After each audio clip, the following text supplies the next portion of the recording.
Hi everyone, ಇವತ್ತು ಮೆಂತ್ಯ ಸೊಪ್ಪಿಂದ ಪಲಾವ್ ಅಥವಾ ಮೆಂತ್ಯ ಬಾತ್ ಹೇಗೆ ಮಾಡೋದು ಅಂತ ನೋಡೋಣ. ಸಕ್ಕತ್ ಟೇಸ್ಟಿಯಾಗಿರುತ್ತೆ, ಮಸ್ಟ್ ಟ್ರೈ ರೆಸಿಪಿ ಅಂತಲೇ ಹೇಳ್ಬೋದು.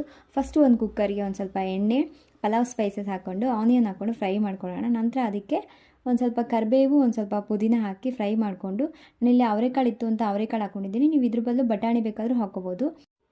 ನಂತರ ಅದಕ್ಕೆ ಶುಂಠಿ ಬೆಳ್ಳುಳ್ಳಿ ಪೇಸ್ಟು ಹಾಕ್ಕೊಂಡು ಫ್ರೈ ಮಾಡಿಕೊಂಡು, ಮೆಂತ್ಯ ಸೊಪ್ಪನ್ನ ಚೆನ್ನಾಗಿ ತೊಳ್ಕೊಂಡು ಸಣ್ಣದಾಗಿ ಕಟ್ ಮಾಡಿಟ್ಕೊಂಡು ಹಾಕ್ಕೋಬೇಕು.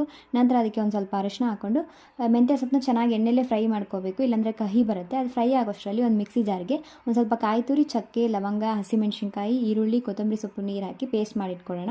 ನಂತರ ಮೆಂತ್ಯ ಸೊಪ್ಪು ಫ್ರೈ ಆದಮೇಲೆ ಅದಕ್ಕೆ ಟೊಮೊಟೊ ರುಬ್ಬಿಟ್ಕೊಂಡಿರೋ ಮಸಾಲೆ ಹಾಕಿ ಆ ಸೈಡಲ್ಲೆಲ್ಲ ಎಣ್ಣೆ ಬಿಟ್ಕೊಂಡು ಬರೋವರೆಗೂ ಫ್ರೈ ಮಾಡಿಕೊಂಡು, 1 ಗ್ಲಾಸ್ ಅಕ್ಕಿಗೆ 2 ಗ್ಲಾಸ್ ನೀರು ಹಾಕ್ಕೊಂಡು, ನಂತರ ಅದಕ್ಕೆ ರುಚಿಗೆ ತಕ್ಕಷ್ಟು ಉಪ್ಪು ಹಾಕಿ ಕುದಿಸ್ಕೊಳ್ಳೋಣ. ಅದು ಕುದಿ ಬಂದ ನಂತರ 20 ನಿಮಿಷ ಮುಂಚೆನೇ ನೆನೆಸಿಟ್ಕೊಂಡಿರೋ ಅಕ್ಕಿನ ಹಾಕ್ಕೊಂಡು ಲಾಸ್ಟಲ್ಲಿ ತುಪ್ಪ ಹಾಕ್ಕೊಂಡು 2 ವಿಸಿಲ್ ಕೂಗಿಸ್ಕೊಂಡ್ರೆ ಮೆಂತ್ಯ ಬಾತ್ ರೆಡಿ.